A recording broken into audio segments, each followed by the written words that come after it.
Rajiv classes YouTube ଚ୍ୟାନେଲକୁ ସ୍ୱାଗତ।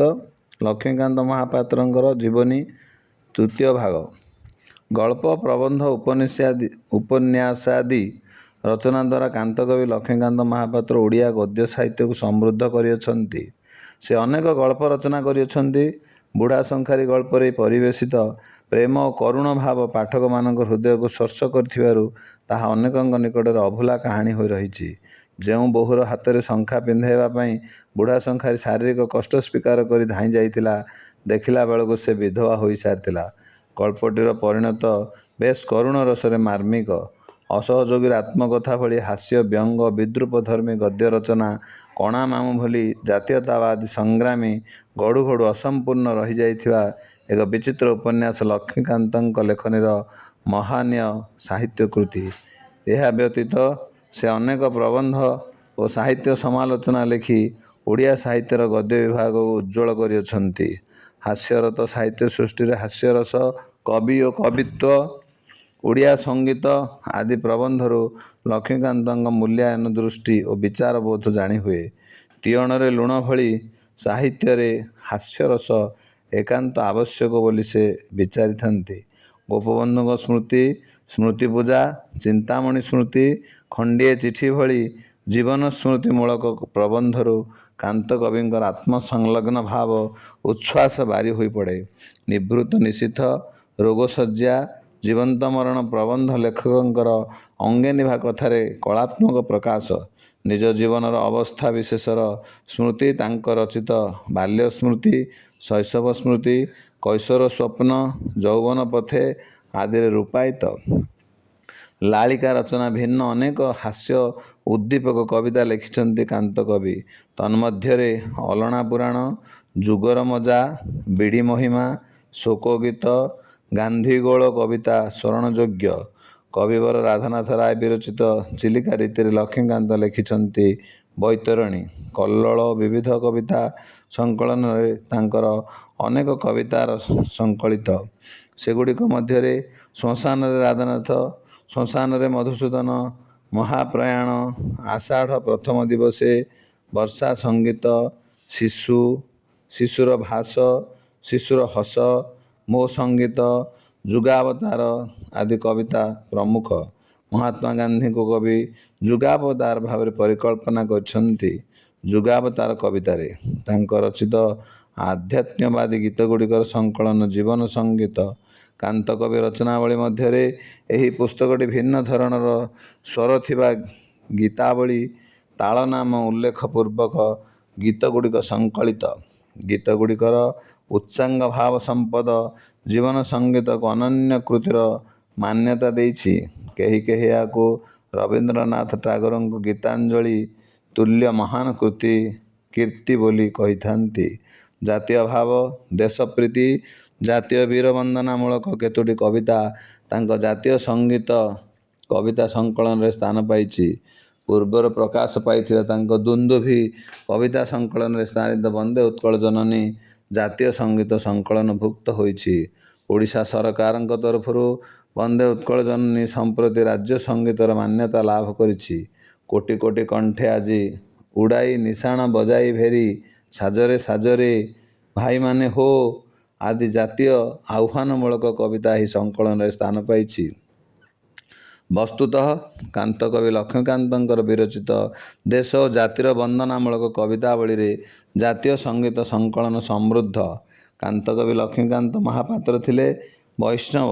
ତେଣୁ ତାଙ୍କ ଲେଖାବଳୀରେ ସ୍ୱଦେଶ ପ୍ରାଣତା ଓ ଆଶାବାଦର ଝଲକ ସହିତ ସୌନ୍ଦର୍ଯ୍ୟମିଶ୍ରିତ ମହାନ ଭାବନା ରାଜି ସର୍ବତ୍ର ପ୍ରକାଶ ପାଇଛି। ଆଧ୍ୟାତ୍ମିକ ଉଚ୍ଚାଙ୍ଗ ଭାବ ବେଳେବେଳେ ତାଙ୍କ ସୃଷ୍ଟିକୁ ଅନନ୍ୟ କରିଛି। ଅଧିକାଂଶ ରଚନା ଆବେଦନରେ ପାଠକକୁ ହାସ୍ୟ ମାଧ୍ୟମରେ ସୁଖାନୁଭବ ଦେଇଛି। ଓଡ଼ିଆ ସାହିତ୍ୟର ସବୁ ବିଭାଗରେ ଲେଖନୀ ଚାଳନା କରି କୃତି ଗୁଡ଼ିକର ଉତ୍କୃଷ୍ଟତା ହେତୁ କାନ୍ତକବି ଲକ୍ଷ୍ମୀକାନ୍ତ ମହାପାତ୍ର ଯଶୋଦେହେ ଆୟୁଷ୍ମାନ ହୋଇ ରହିଛନ୍ତି ଓଡ଼ିଆ ଜାତି ନିକଟରେ। ଏଭଳି ଜଣେ ମହାପୁରୁଷଙ୍କର ଜୀବନୀ ଓ ସାହିତ୍ୟ କୃତି ଆଦିବାସୀଙ୍କୁ ନୂତନ ଦିଗ୍ଦର୍ଶନ ଓ ପ୍ରେରଣା ଦେଇ ଆସୁଥିବାରୁ ତାଙ୍କ କୃତିତ୍ୱ ଓଡ଼ିଆ ପାଠକମାନଙ୍କ ନିକଟରେ ଆଦରଣୀୟ ହୋଇଛି ଏବଂ ଚିରକାଳ ଗ୍ରହଣୀୟ ହୋଇ ରହିଛି ମଧ୍ୟ। ଇମ୍ପୋର୍ଟାଣ୍ଟ କ୍ୱେଶ୍ଚିନ୍ ଯାହା CBSE ହଉ ବା HSC 10th ବୋର୍ଡ଼ ଏକ୍ଜାମରେ ଆସିଥିଲା ସେଗୁଡ଼ିକ ହେଲା ଚଟକ ଚନ୍ଦ୍ରହାସ ଚମ୍ପୁର ରଚୟିତା କିଏ? ତାର ଉତ୍ତର ହେବ କାନ୍ତକବି ଲକ୍ଷ୍ମୀକାନ୍ତ ମହାପାତ୍ର। ଉତ୍କଳ ଭ୍ରମଣ ଆଉ କଟକ ସଫରର ରଚୟିତା କିଏ ଥିଲେ? ଲକ୍ଷ୍ମୀକାନ୍ତ ମହାପାତ୍ର। ବୁଢ଼ା ଶଙ୍ଖାଏର ରଚୟିତା କିଏ ଥିଲେ? ଲକ୍ଷ୍ମୀକାନ୍ତ ମହାପାତ୍ର। ଜୀବନ ସଙ୍ଗୀତ ସଂକଳନ ରଚୟିତା କିଏ ଥିଲେ? ଲକ୍ଷ୍ମୀକାନ୍ତ ମହାପାତ୍ର। ଯୁଗାବତାର କବିତା କାହା ପାଇଁ ଲକ୍ଷ୍ମୀକାନ୍ତ ମହାପାତ୍ର ଲେଖିଥିଲେ? ମହାତ୍ମା ଗାନ୍ଧୀଙ୍କୁ ଲକ୍ଷ୍ୟ କରି। ମହାତ୍ମା ଗାନ୍ଧୀଙ୍କୁ ଯୁଗାବତାର ରୂପ ଦେଇଥିଲେ ଲକ୍ଷ୍ମୀକାନ୍ତ ମହାପାତ୍ର। ରବୀନ୍ଦ୍ରନାଥ ଟାଗୋରଙ୍କ କାବ୍ୟକୃତିରେ ଅନୁପ୍ରାଣିତ ହୋଇ ସେ କ'ଣ ଲେଖିଥିଲେ? ଗୀତାଞ୍ଜଳି କାବ୍ୟ। ଭାଇମାନେ ହୋ ଆର ରଚୟିତା କିଏ? ନା ହେଉଛନ୍ତି ଲକ୍ଷ୍ମୀକାନ୍ତ ମହାପାତ୍ର। ଏହିଭଳି କୃତିମାନେ ସେ ରଚନା କରି ଉଚ୍ଚାଙ୍ଗ ଭାବ ସୃଷ୍ଟି କରିଥିଲେ, ଯାଦ୍ୱାରା କି ସେ ଲୋକଙ୍କ ମନରେ ଆଜି ମଧ୍ୟ ଜୀବିତ ହୋଇ ରହିଛନ୍ତି। ରୋଚକ ଅର୍ଥ କ'ଣ? ରୋଚକ ଅର୍ଥ ହେଉଛି ରୁଚିକାରକ। ମନୋରମ, ମନୋରମ ଅର୍ଥ ମନୋହର ବା ରମଣୀୟ ବା ଆନନ୍ଦଦାୟକ। ମାଣବସା, ମାର୍ଗଶିର ମାସ ଗୁରୁବାରକୁ ମାଣବସା ଗୁରୁବାର ବା ଧାନ ମାଣ ଗୁରୁବାର ବା ଲକ୍ଷ୍ମୀ ପୂଜା ବୋଲି କୁହାଯାଏ। କୃତକାର୍ଯ୍ୟ, ସଫଳ କାମ କରିବା। ତତ୍ତ୍ୱାବଧାନ, ହେଫାଜତ। କ୍ରୀଡ଼ା, ଖେଳ। BL, ତତ୍କାଳୀନ ବ୍ୟାଚଲର ଅଫ୍ ଆର୍ଟସ ବା କଳା ସ୍ନାତକକୁ BL କୁହାଯାଉଥିଲା, ଯେଉଁଟା ଲକ୍ଷ୍ମୀକାନ୍ତ ମହାପାତ୍ର କୃତିତ୍ୱ ଅର୍ଜନ କରିଥିଲେ। ଗୋପୀଯନ୍ତ୍ର, ଏକ ପ୍ରକାର ବାଦ୍ୟଯନ୍ତ୍ର।